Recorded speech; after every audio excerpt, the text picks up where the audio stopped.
আসসালামু আলাইকুম ওরহমতুল্লাহি ওবরাকাতুহু। আলহামদুলিল্লাহ ওয়াসসালাতু ওয়াসসালামু আলা রাসূলিল্লাহ ওয়া আলা আলিহি ওয়া আসহাবিহি ওয়া মান তাবিআহুম বিইহসানিন ইলা ইয়াউমিদ্দিন, আম্মা বা'দ। তাওহীদি কাফেলা জমিয়ত শুব্বানে আহলে হাদিস বাংলাদেশ কর্তৃক আয়োজিত বালাকোট আজাদির সূচনা এবং আন্দোলনের ধারা শীর্ষক সেমিনার। আজকের এই সেমিনারে সভাপতিত্ব করছেন জমিয়ত শুব্বানে আহলে হাদিস বাংলাদেশের মুহতারাম সভাপতি শেখ আব্দুল্লাহ আল হাদি। যে প্রবন্ধটি আপনারা হয়তো হাতে পেয়েছেন, বালাকোট আজাদের সূচনা এবং আন্দোলনের ধারা শিরোনামে আমরা আজকে সেমিনার করছি। বালাকোটের যে ঐতিহাসিক ঘটনা এবং সুদূর প্রসারী প্রভাব বালাকোটের, এটা আমাদের চেতনাকে শানিত করবে। আমাদের কর্মধারায় কোনো গাফলতি আছে কিনা, কোনো ভুল আছে কিনা সেটাও বের করবে। এবং বালাকোট একটা যুদ্ধের শুধু নাম নয়, বলা চলে যে বাংলাদেশ, ভারত, পাকিস্তান এবং আফগানিস্তান চারটা দেশের মধ্যে এই বালাকোটের প্রভাব বিস্তৃত হয়ে আছে। তো সেই ইতিহাস পর্যালোচনা করা, ইতিহাস আলোচনা করা এবং সেখান থেকে আমরা কি শিক্ষা গ্রহণ করতে পারি, সেই উদ্দেশ্যে মূলত আজকের এই সেমিনার। আমি শুরু করছি, পুরোটাই পড়া সম্ভব হবে না সময়ের অভাবে।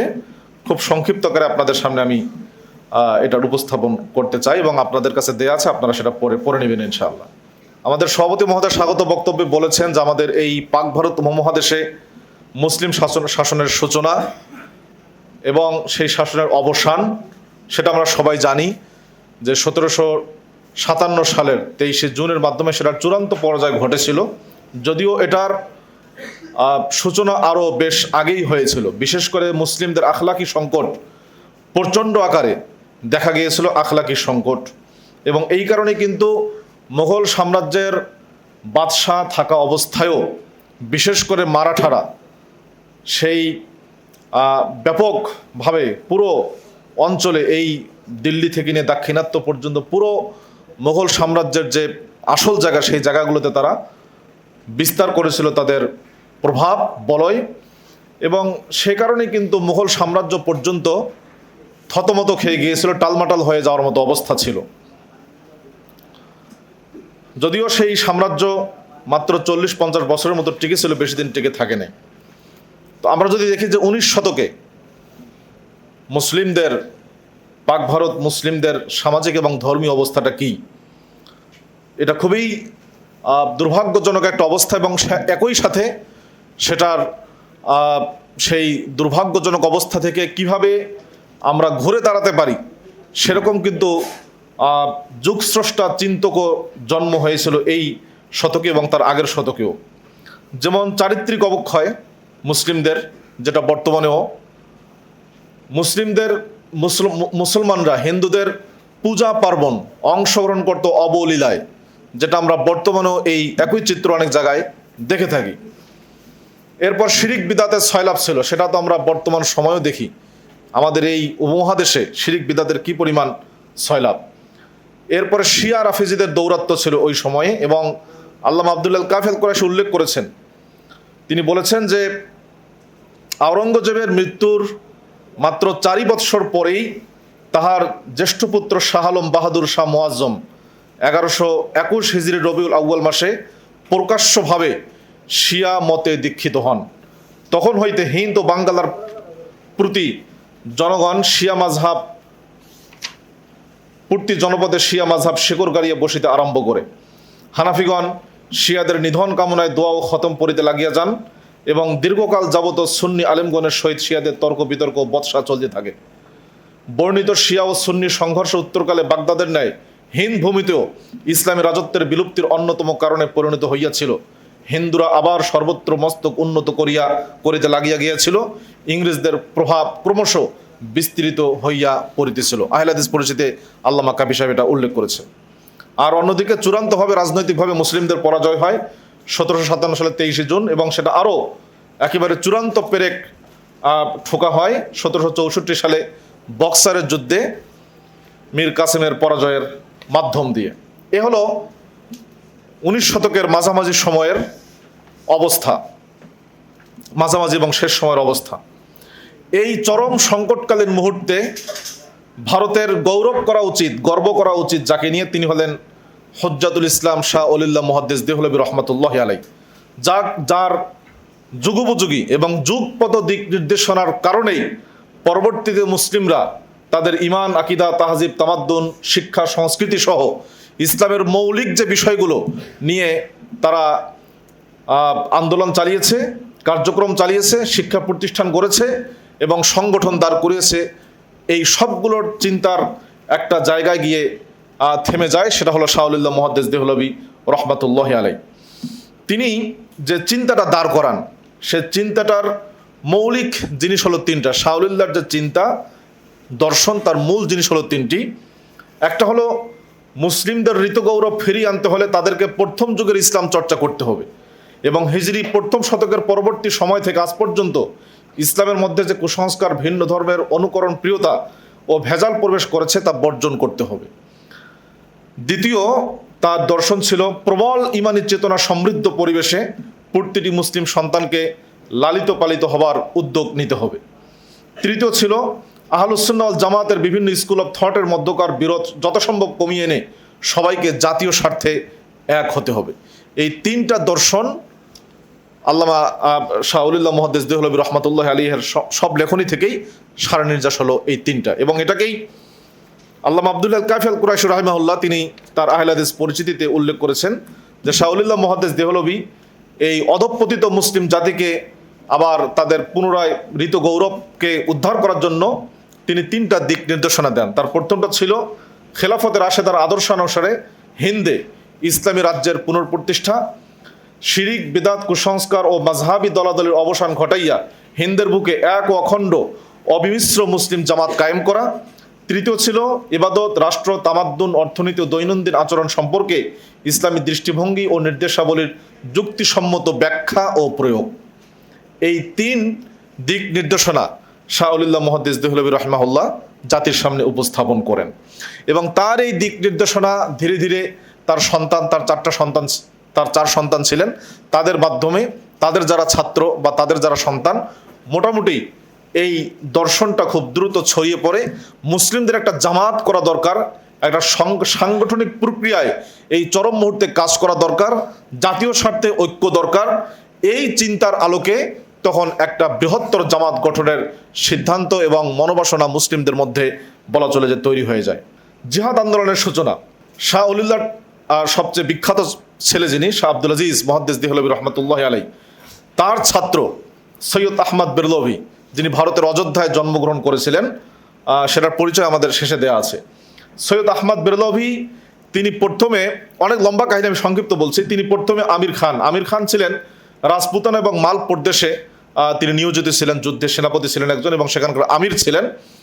তার সাথে তার সেনাবাহিনীতে ভর্তি হন এবং সেখানে কয়েক বছর অবস্থান করেন, ট্রেনিং নেন, প্রশিক্ষণ নেন এবং সেই সময় তিনি সেনাবাহিনীতে দাওয়াতি কাজ চালিয়ে যান।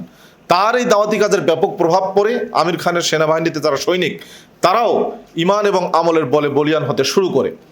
কিন্তু আমির খান তিনি কিছুটা বাধ্য হয়ে পারিপার্শ্বিক বিভিন্ন চাপের কারণে বা বিভিন্ন কারণে তিনি ইংরেজদের সাথে একটা চুক্তি করেন, যেটাকে আমরা টুঙ্ক একটা জায়গার নাম, সেই জায়গার জায়গির মানে সেই জায়গার দায়িত্ব তিনি গ্রহণ করে তাদের সাথে সন্ধি করেন। এটা এই সন্ধি এবং এই আপোষকামিতা সৈয়দ আহমদ বেরলভীর মোটেও পছন্দ হয় না।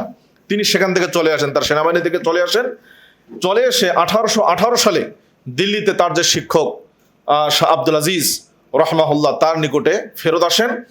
দীর্ঘ আলোচনা শেষে, ছাত্র শিক্ষকদের দীর্ঘ আলোচনা শেষে গুরু শিষ্য মিলে তারা তিনটা সিদ্ধান্তে উপনীত হন। প্রথম সিদ্ধান্ত হলো, আমরা জানি যে শাহ আব্দুল আজিজ মুহাদ্দিস দেহলভী তিনি ইতিপূর্বে অর্থাৎ 1803 সালে ভারত উপমহাদেশকে দারুল হারব, যুদ্ধ কবলিত এলাকা হিসাবে এবং অমুসলিমদের শাসন এখানে চলছে, মুসলিমদের কোনো কর্তৃত্ব নেই, এই ফতোয়া দিয়ে দেন দারুল হরব হিসাবে 1803 সালে।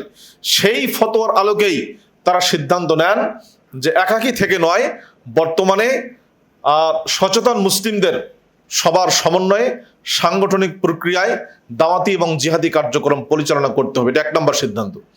দ্বিতীয় সিদ্ধান্ত হলো মুসলিম জনসাধারণকে জিহাদের আবশ্যকতা বোঝাতে হবে এবং তাদেরকে জিহাদের প্রতি উদ্বুদ্ধ করতে হবে। তৃতীয় সিদ্ধান্ত ছিল জিহাদের এই কাফেলায় সর্বাধিনায়ক হিসাবে অর্থাৎ আমির হিসাবে সৈয়দ আহমদ বেরলভী এবং তার প্রধান সহযোগী বা সেনাপতি হিসাবে কাজ করবেন তিনি শাহ অলিল্লার নাতি, দৌহিত্র, এবং শাহ আব্দুল আজিজের ভ্রাতুষ্পুত্র বা ভাতিজা, যিনি অর্থাৎ তার বাবার নাম শাহ আব্দুল গনি, শাহ আব্দুল গনির ছেলে শাহ ইসমাইল, তিনি এই সেনাবাহিনীর সেনাপতির দায়িত্ব পালন করবেন বলে এই তিনটা সিদ্ধান্ত গৃহীত হয় শাহ আব্দুল আজিজ এবং সৈয়দ আহমদ বেরলভীর মাঝে। তিনি এই সিদ্ধান্ত নিয়ে তিনি হিজরত করেন, তার এলাকায় যান। এলাকায় রায়বেরেলি যে এলাকা অযোধ্যার, 1826 সালের 17 জানুয়ারি তিনি নিজ জন্মভূমি রায়বেরেলিকে বিদায়ী সালাম জানিয়ে আল্লাহর দিনের জন্য বেরিয়ে পড়েন এবং তিনি পথে অসংখ্য ভক্ত অনুরক্ত যারা ছিলেন তারা তার সাথে যুক্ত হয়। এমনকি অনেক জমিদার, জায়গিরদার, অনেক আমির, স্থানীয় শাসকবৃন্দ তারাও তার হাতে বায়াত করে, জিহাদের বায়াত করে, ইমারতের বায়াত করে বা জিহাদের বায়াত করে তিনি তার সাথে যুক্ত হয়। ইমারতে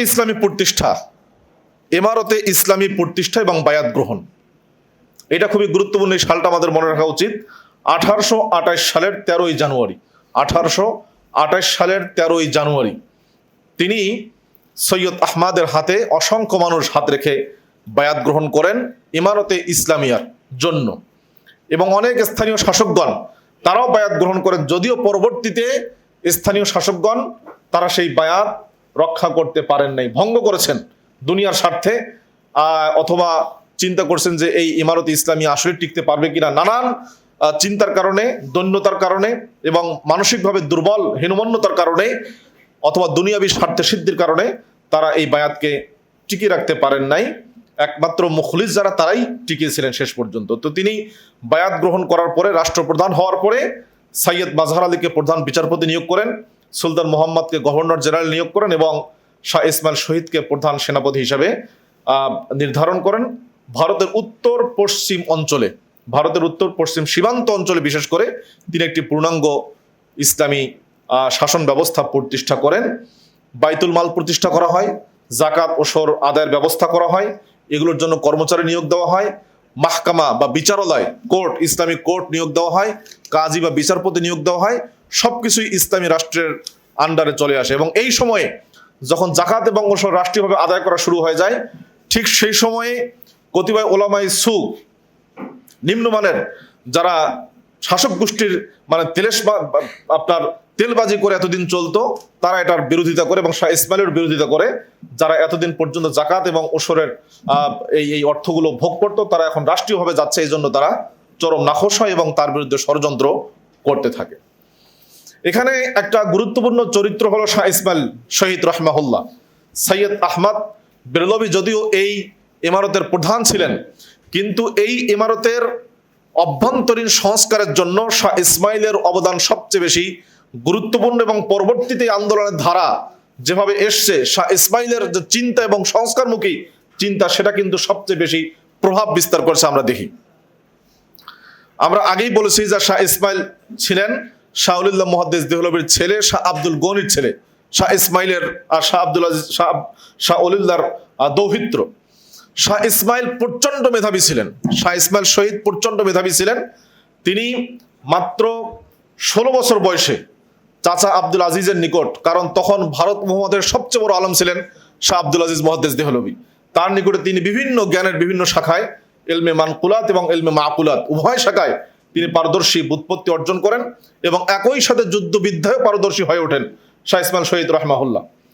শাহ ইসমাইলের উল্লেখযোগ্য ছাত্র যারা ছিলেন, যে নামগুলো আপনারা শুনেছেন, শাহ মাওলানা এনায়েত আলী, মাওলানা বেলায়েত আলী, এই দুই ভাই বাংলাদেশের পশ্চিমাঞ্চলে, আমাদের রাজশাহী, চাপাই, নওগাঁ, এই যে বিশাল অঞ্চল, এই অঞ্চলগুলোতে দেখবেন যে পুরো আহলে হাদিস, গ্রামকে গ্রাম, এক থানাকে থানা আহলুল হাদিস। কেন?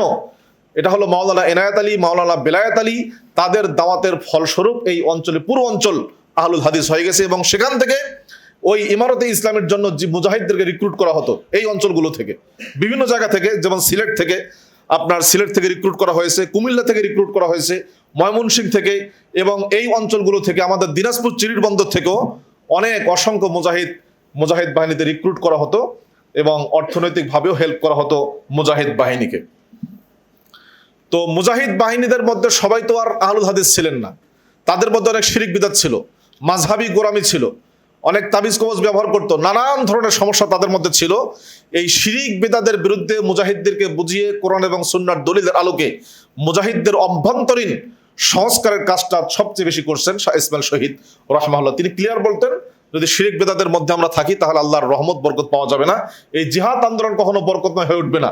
আমরা যে একটা প্রাণপণ লড়াই করছি ইংরেজ শত্রুদের বিরুদ্ধে এবং আঞ্চলিক গাদ্দারদের বিরুদ্ধে ইমারতে ইসলামের জন্য, এটার পূর্ণতা পাওয়ার জন্য অবশ্যই খালেস তাওহীদের চর্চা আমাদের মধ্যে বেশি লাগবে। তিনি এটা সবচেয়ে বেশি জোর দিতেন। এবং সৈয়দ আহমদ বেরেলভী রহমাহুল্লাহ, তিনি যদিও মাযহাবান ফিকি দিক থেকে হানাফি মাযহাবের ছিলেন, তারপরেও তিনি তাকে সর্বাত্মক সাপোর্ট দিয়েছেন এবং এই বিষয়গুলোতে শাহ ইসমাইল শহীদ তাকে তার স্বাধীনতা তিনি দিয়েছিলেন।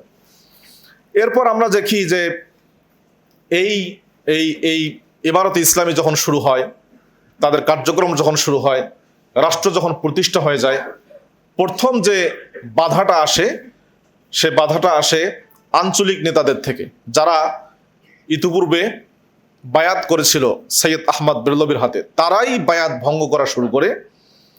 এর কারণ ছিল মৌলিকভাবে দুইটা বলা চলে। একটা হলো যে দীর্ঘদিন যাবত তারা যে রীতিনীতি, যে অভ্যাস, যে দেশাচার এবং তাদের যে কালচারে অভ্যস্ত ছিল, যেখানে ইসলামের খুব একটা অনুশাসন ছিল না, পরিপালন ছিল না, সেটা পরিত্যাগ করে খাঁটি ইসলাম চর্চার প্রতিশ্রুতি তারা দিতে পারছিল না, এটা একটা কথা। দ্বিতীয় হলো যে ইসলামী হুকুমতকে মেনে নিলে তো আমরা জানি যে অনেক কিছুই মানতে হবে, অনেক সীমাবদ্ধতা আসবে, আবার অনেক ক্ষেত্রে আমাদের কাজ করার সুযোগ বৃদ্ধি পাবে। মোট কথা পুরো লাইফ এখানে একটা ডিসিপ্লিনে চলে আসবে। রাষ্ট্র এখানে দুর্নীতিতে জড়িয়ে পড়তে পারবে না, জমিদার যারা, আমির যারা, তারা স্বেচ্ছাচারিতা করতে পারবে না, স্বজনপ্রীতি করতে পারবে না। এটা হলো ইসলামী ইমারতের বৈশিষ্ট্য। এইগুলোকে পরিত্যাগ করে যেগুলো তাদের অভ্যস্ত, এগুলো পরিত্যাগ করে খাঁটি ইসলামী হুকুমত মেনে নেওয়ার মতো যে আদর্শিক চেতনা, সেই চেতনা তাদের মধ্যে না থাকার কারণে তারা গাদ্দারি করা শুরু করে। এবং দেখা যায় যে মুসলমানদের সাথে, মুসলিম বিভিন্ন শাসকদের সাথেই শাহ ইসমাইল শহীদ এবং সৈয়দ আহমদ বেরলভী অর্থাৎ মুজাহিদ বাহিনীকে জিহাদ করতে হয় স্থানীয় আমির ওমারাদের সাথে। আপনি ইংরেজদের সাথে যুদ্ধ পরের হিসাব, নিজেদের মধ্যে তাদের মধ্যে আগে যুদ্ধ লাগছে। এ হলো আমাদের সবচেয়ে বড় সমস্যা ছিল, তারা এই মুজাহিদ বাহিনী এটার সবচেয়ে মুখোমুখি হয়েছিলেন। যাই হোক, এরপরেও মুজাহিদ বাহিনীর প্রতি গোটা অঞ্চলের মানুষদের একটা আবেগ ছিল যে এই অঞ্চলে প্রথম একটা ইমারতে ইসলামিয়া কায়েম হলো, যারা দীর্ঘদিন যাবত মুসলিম বিশ্বে অনুপস্থিত ছিল। এটার কায়েম হওয়ার কারণে মানুষ একটা আবেগ ছিল, ভক্তি শ্রদ্ধা ছিল, এই জন্য সবাই তাদেরকে সর্বাত্মক সাপোর্ট করতো। বালাকোটের যে প্রান্তরটা, যেটা পাকিস্তানের খাইবার পাখতুনখাই এই প্রান্তটা অবস্থিত, সেখান থেকে মুসলমানরা এই মুজাহিদ বাহিনীকে চিঠি পাঠালো, আবেদন করলো যে আমরা নির্যাতিত হচ্ছে শিখদের দ্বারা। তখন সে সময় ওই অঞ্চলে রঞ্জিত সিং শিখদের রাজত্ব কায়েম করছিল। তো তারা আবেদন করলো মুসলিমদের, মুজাহিদদের নিকটে যে আমরা নির্যাতিত হচ্ছে, আপনারা আমাদেরকে আসেন। তখন সৈয়দ আহমদ বেরলভী, শাহ ইসমাইল তারা তাদের বাহিনী নিয়ে রওনা দিলেন কাশ্মীরের উদ্দেশ্যে। মূলত কাশ্মীর যাওয়ার সবচেয়ে সহজ পথ ছিল বালাকোট দিয়ে কাশ্মীর যাওয়ার সবচেয়ে সহজ পথ ছিল। 17 এপ্রিল 1831 খ্রিস্টাব্দে মুজাহিদ বাহিনী কাশ্মীরের উদ্দেশ্যে রওনা দিয়ে বালাকোটে পৌঁছে। রাজকুমার শের সিংহ, রঞ্জিত সিংয়ের ছেলে, সংবাদ পেয়ে তার সৈন্যবাহিনী নিয়ে বালাকোটের অনতিদূরে মেট্রিকোট পর্বতমালায় শিবির স্থাপন করে এরপরে স্থানীয় অধিবাসীর সহযোগিতায়, এই সহযোগিতা করছে মুসলমানরা, অর্থাৎ মুজাহিদ বাহিনীকে দেখায় দেওয়া তারা কোথায় আছে, তারা শিবির কোথায় কাটছে, এই গাদ্দারিটা করছে মুসলমানরা। স্থানীয় অধিবাসীদের সহযোগিতায় 6 মে বালাকোটের পার্শ্ববর্তী পল্লীতে এবং বালাকোটের পুরো প্রান্তরে নেমে এসে একযোগে মুজাহিদদের উপরে তারা গুলিবর্ষণ এবং হামলা শুরু করে। মুজাহিদ বাহিনী আল্লাহর উপর ভরসা করে প্রতিরোধ শুরু করে। 2 ঘন্টার মাত্র যুদ্ধ হয়। সেই যুদ্ধে মুজাহিদ বাহিনী তারা প্রায় 300 জন মুজাহিদ শহীদ হন এবং শিখদের মধ্য থেকে 700 শিখ মারা যায়। সর্বশেষ এই নবগঠিত ইসলামী রাষ্ট্রের আমির সৈয়দ আহমদ এবং তার প্রধান সেনাপতি শাহ ইসমাইল শহীদ শাহাদাতের অমীয় সুধা পান করেন। ইন্না লিল্লাহি ওয়া ইন্না ইলাইহি রাজিউন। বালাকোটের এই ব্যর্থতার কারণ কি? বালাকোটের ব্যর্থতার কয়েকটা কারণ আমরা যদি দেখি তাহলে বোঝা যাবে, যে কারণগুলো আমরা ইতিমধ্যে হয়তো অনেকটাই অনুভব করতে পারছি। তার প্রথম কারণ ছিল যে স্থানীয় গোত্রপতি এবং সর্দাররা ইসলামী হুকুমতের সামনে আত্মসমর্পণ করতে অস্বীকৃতি জানিয়েছে। দ্বিতীয় ছিল কতিপয় লোভী আলেম, তারা ইংরেজ, শিখ এবং ওই যে গাদ্দার নেতাদের সাথে হাত মিলিয়ে তারা ধর্ম ব্যবসায় নেমে পড়েছিল, তারা সৈয়দ সাহেবের ইমারতে ইসলামিয়া মানতে পারে নাই। তৃতীয় ছিল শিখদের প্রবল বিরোধিতা, এবং শিখরা ইংরেজদের সাথে হাত মিলিয়েছিল এই আন্দোলনকে, এই জিহাদ আন্দোলনকে ঠেকানোর জন্য শিখদের সাথে হাত মিলিয়েছিল ইংরেজরা। 4 নম্বর কারণ ছিল পর্যাপ্ত প্রশিক্ষিত সেনাবাহিনীর অভাব। একটা রাষ্ট্র বা রাষ্ট্রের সেনাবাহিনী, একটা বাহিনী যারা ইংরেজদের সাথে যুদ্ধে লিপ্ত হবে, যে ইংরেজরা তৎকালীন আধুনিক অস্ত্রে সজ্জিত, তাদের সাথে লড়াইয়ে লিপ্ত হতে গেলে যে পরিমাণ প্রশিক্ষিত সেনাবাহিনীর দরকার, সেই পরিমাণ প্রশিক্ষিত সেনাবাহিনী মুসলিম বাহিনীতে ছিল না। আরেকটা কারণ ছিল যে মুসলমানদের আধুনিক সমরাস্ত্রের অভাব ছিল, আধুনিক অস্ত্র ছিল না। এটা একটা মুসলমানদের পরাজয়ের অন্যতম কারণ ছিল। বালাকোটের প্রভাব, বালাকোট তো শেষ হলো, কিন্তু বালাকোটের প্রভাবটা থেকে গেছে কিনা? বালাকোটের প্রভাব থেকেছে। বালাকোট যদিও খুব স্বল্প সময়ে এটার সরাসরি প্রত্যক্ষ যে জিহাদটা, অনেকেই শহীদ হয়েছেন, কিন্তু এর প্রভাবটা পরবর্তীতে আমাদের আজাদির, এই পাক ভারত উপমহাদেশকে ইংরেজদের থেকে আজাদের জন্য যতগুলো আন্দোলন হয়েছে, বিশেষ করে মুসলমানরা যত আন্দোলন করছে, সবগুলো আন্দোলনে বালাকোটের প্রচ্ছন্ন ছাপ ছিল, এবং বালাকোটের চেতনাই ছিল মূলত এই আন্দোলনগুলোর প্রেরণা। এর পরবর্তীতে সিপাহী বিদ্রোহ 1857 সালে, 31-এর পরেই, খুব কাছাকাছি সময়, রেশমিরওয়াল আন্দোলন, এরপরে জিহাদ আন্দোলন, এরপরে আপনার ফরাইজি আন্দোলন, যেটা ফরিদপুর, শরীয়তপুর এই অঞ্চলগুলিতে হয়েছিল হাজী শরীয়তুল্লাহর নেতৃত্বে এবং তার ছেলে মহসিনুদ্দিন দুদুমিয়ার নেতৃত্বে। সেই আন্দোলনটাও ছিল কিন্তু ফরাইজি আন্দোলন, ইসলামের মৌলিক ফরজ যে বিধানগুলো, সেইগুলোকে টার্গেট করে।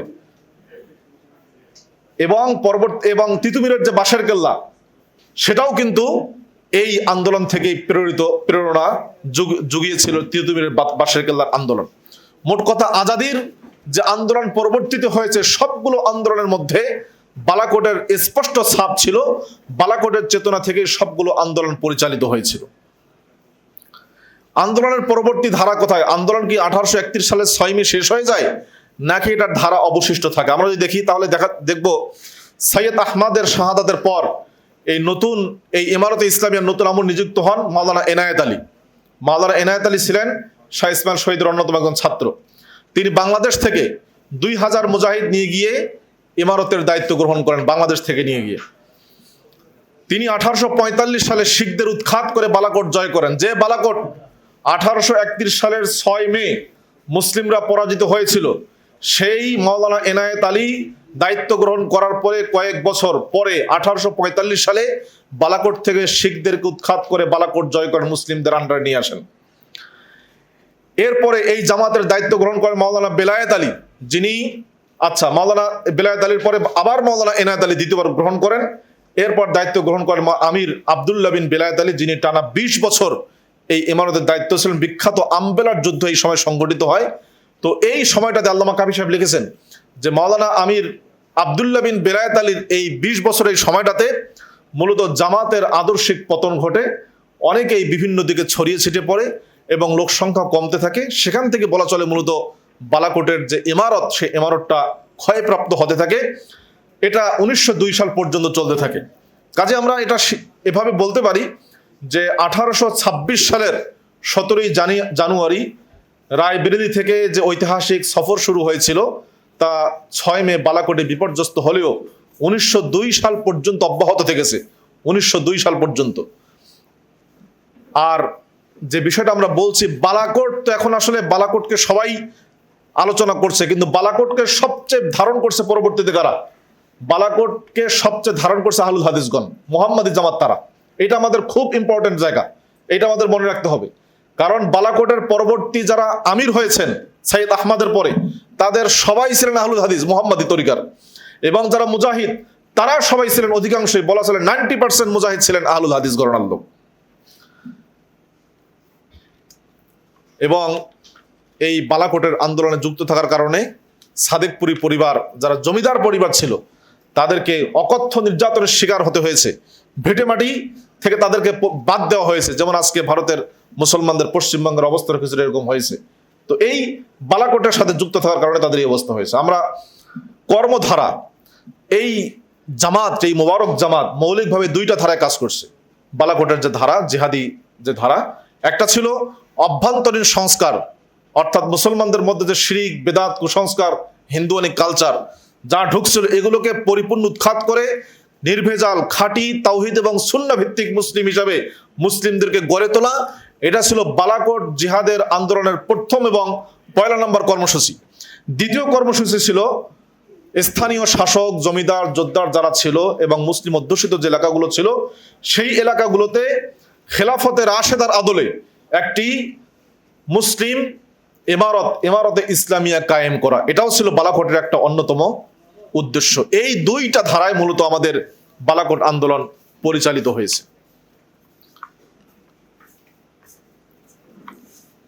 যদি আমরা আরো সুস্পষ্টভাবে দেখি, আপনারা যদি আল্লামা কাফি সাহেবের বইগুলো পড়েন, লেখাগুলো পড়েন, এটা উনি ক্লিয়ার করে বলেছেন।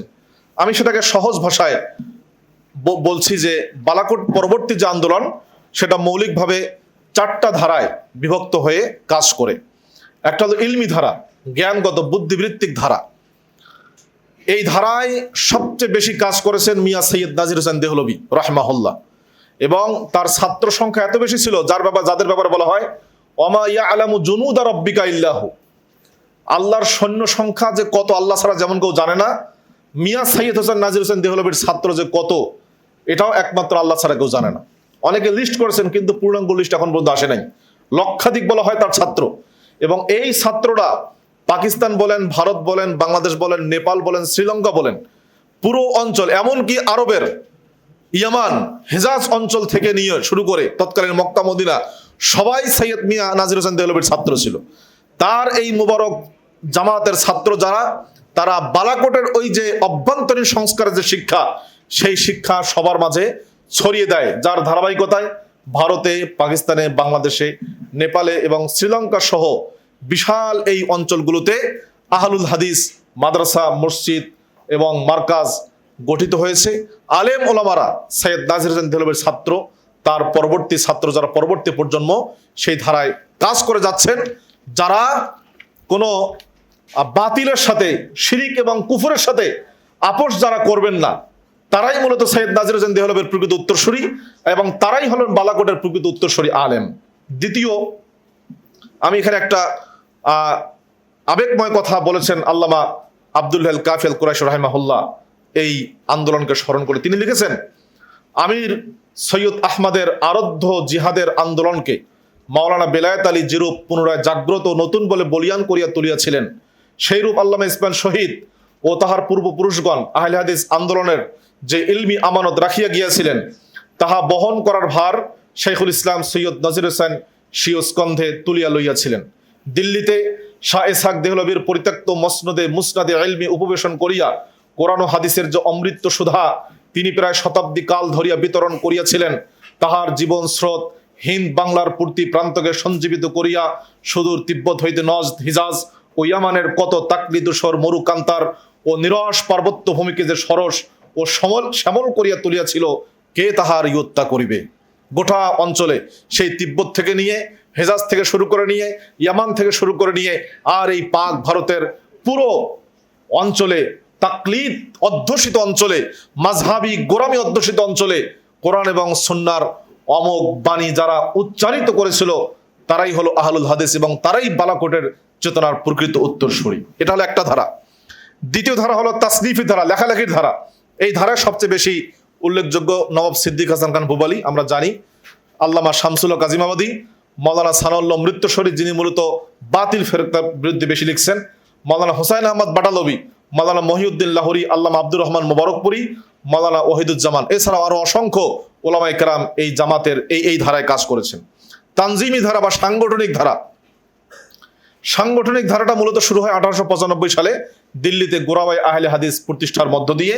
এবং পরবর্তীতে 1906 সালে সর্বভারতীয় সব আহলে হাদিসদেরকে নিয়ে অল ইন্ডিয়া আহলে হাদিস কনফারেন্সের মাধ্যমে বৃহত্তর পরিসরে আহলুল হাদিসদের সাংগঠনিক যাত্রা শুরু হয়, যেটার আপনার এই প্রথম যারা এই কাজ করেন, এর সাথে যারা কাজ করেন মাওলানা আব্দুল্লাহ গাজীপুরি, মাওলানা সানাউল্লাহ অমৃতসরী, এবং আমাদের এই আসাম বাংলা এই অঞ্চলে সবচেয়ে বেশি কাজ করেছেন আল্লামা আব্দুল কাফি আল কুরাইশি, পাকিস্তানে কাজ করেছেন মাওলানা ইসমাইল গুজরানওয়ালা, এবং ভারতের মাওলানা আব্দুল্লাহ আরবি ইত্যাদি আরো অনেক ওলামায়ে কেরাম এই সাংগঠনিক ধারায় কাজ করেছেন। 4 নম্বর ধারা সিয়াসি, রাজনৈতিক ধারা। বালাকোট থেকে 4টা ধারা, তার চতুর্থ ধারা হলো রাজনৈতিক ধারা। এই ধারায়ও ওলামায়ে কেরাম আহলুল হাদিস বালাকোটের চেতনায় উজ্জীবিত ওলামায়ে কেরাম গর্বের সাথে কাজ করেছেন এবং শক্তিমত্তার সাথে কাজ করেছেন। আমরা যদি দেখি, তারা এই পাক ভারত উপমহাদেশে স্বতন্ত্র ইসলামী রাষ্ট্রের কোনো দাবি করেন নাই, বরং মুসলমানরা যেহেতু শাসন ক্ষমতায় আসছেন, তাদের দাবি ছিল একটাই, যে মুসলিম শাসকরাই কোরআন এবং সুন্নাহর আলোকে কি করুক, রাষ্ট্র চালাক। এটা হলো আহলুল হাদিসদের দাবি ছিল। এবং এই দাবির ক্ষেত্রে বিশেষ করে ভারত থেকে পাকিস্তানকে আলাদা করা, মুসলিম অধ্যুষিত পাকিস্তান আলাদা হোক, এই আন্দোলনে সক্রিয় অগ্রগামী ভূমিকা যারা পালন করেছিলেন তারাও ছিলেন আহলুল হাদিস। মাওলানা দাউদ গজনবী রাহমাহুল্লাহ, মাওলানা দাউদ গজনবীকে স্টাডি আমাদের করতে হবে প্রচুর পরিমাণে। মাওলানা দাউদ গজনবী, গজনবী পরিবারের সবচেয়ে শ্রেষ্ঠ সন্তান মাওলানা দাউদ গজনবী, মাওলানা ইসমাইল সালাফি, এরপর আমাদের মাওলানা সানাউল্লাহ অমৃতসরী, মাওলানা আকরাম খাঁ, মাওলানা আব্দুল বাকি, আব্দুল কাফি আল কুরাইশি রাহিমাহুল্লাহ, যারা পাকিস্তান আন্দোলনের নেতৃত্বে ছিলেন, যে পাকিস্তান পৃথক রাষ্ট্র প্রতিষ্ঠা করা সময়ের দাবি, এবং যার বাস্তবতা দিন যত যাচ্ছে আমরা টের পাচ্ছি, পাকিস্তানকে পৃথক করার কেন দরকার ছিল। এই রাজনৈতিক ধারাতেও তারা কাজ করেছেন। বালাকোটের যুদ্ধের মূল্যায়ন আমরা কিভাবে করতে পারি, এখানে কয়েকটা কথা আছে, যে আদর্শিক শক্তি বনাম অভ্যন্তরীণ দুর্বলতা। বালাকোটের যারা মুজাহিদ তাদের আদর্শিক শক্তি ছিল নিঃসন্দেহে, কিন্তু অভ্যন্তরীণ দুর্বলতাও ছিল। ব্যক্তিগত ক্ষুদ্র স্বার্থের জন্য বৃহত্তর স্বার্থের জলাঞ্জলি, খুবই মারাত্মক গুরুত্বপূর্ণ পয়েন্ট এটা, যে বালাকোটের আন্দোলনে অনেক স্থানীয় আমির ওমারা তারাও যুক্ত ছিল। তারা ব্যক্তিগত স্বার্থের জন্য, ক্ষুদ্র স্বার্থের জন্য এই বৃহত্তর স্বার্থকে জলাঞ্জলি দিয়ে তারা নিজ স্বার্থকে হাসিল করার অপচেষ্টায় লিপ্ত ছিল বলে বালাকোটের মুজাহিদগণ অনেকটাই পরবর্তীতে কোণঠাসা হয়ে গিয়েছিলেন ব্যক্তিগত স্বার্থকে বেশি প্রাধান্য দেওয়ার জন্য। এবং নেতৃত্ব অনুসরণের সংকট, যদিও সৈয়দ আহমদ বেরলভী, শাহ ইসমাইল শহীদ, মাওলানা বেলায়েত আলী, মাওলানা এনায়েত আলী, তাদের নেতৃত্বে একটা ভারত্ব ছিল, কিন্তু পরবর্তীতে অনুসারীদের মধ্যে সেই ভারত্বটা আর থাকে না, এবং নেতৃত্বের প্রতি যে আনুগত্য, সেই আনুগত্যটাও থাকে না। দীর্ঘমেয়াদী প্রভাব ছিল, এটা আমরা বলতে পারি। বালাকোটের যে প্রভাব অবশ্যই দীর্ঘমেয়াদী, ইলমি, তাসনিফি, তানজিমি, সিয়াসি এবং সাকাফি অর্থাৎ আখলাকি ভাবেও, সাংস্কৃতিক অঙ্গনেও বালাকোট নিঃসন্দেহে অবিস্মরণীয়, এখন পর্যন্ত আমাদেরকে উজ্জীবিত করে এবং করেই যাবে উজ্জীবিত বালাকোট আমাদেরকে।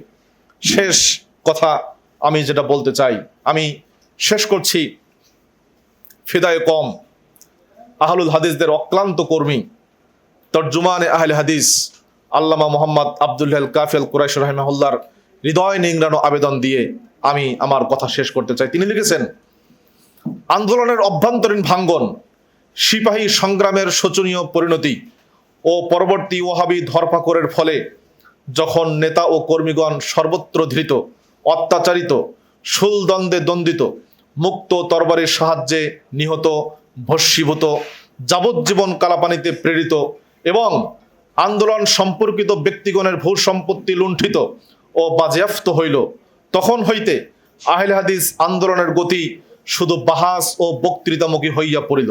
ক্রমে ক্রমে আন্দোলনের বিরাট লক্ষ্য ও সমুন্নত আদর্শের কথা বিস্মৃতির অতল তলে নিমজ্জিত হইল। বর্তমানে আহলে হাদিস আন্দোলনের পরিবর্তে একটি ফেরকায় পরিণত হইয়াছে, এবং এই জামাতের যে কিছু করণীয় বা ইহার অস্তিত্বের যে কোনো প্রয়োজন আছে তাহা অনুমান করা কঠিন হইয়া দাঁড়াইয়াছে। দেশ সম্পূর্ণ স্বাধীন না হইলেও হিন্দের দুই প্রান্তে, অর্থাৎ বাংলাদেশ এবং পাকিস্তান, হিন্দের দুই প্রান্তে আল্লাহর অপরিসীম ফজল অনুকম্পায় ইসলামের হোমল্যান্ড স্থাপিত হইয়াছে। আহলে হাদিসগণ দৌলতে খোদাদাত পাকিস্তানে কোনো স্বাতন্ত্র দাবি করে না। তারা চায় এই রাষ্ট্রে শুধু আল্লাহর অধিকার ও সার্বভৌমত্ব প্রতিষ্ঠিত হোক। রাষ্ট্রের কর্ণধারগণ আল্লাহর খলিফা রূপে আল্লাহর বিধান ও শরীয়তকে বলবৎ করুন। মুজাদ্দেদ আল ফেসানি ও শাহ অলিল্লাহর স্বপ্ন সফল হোক।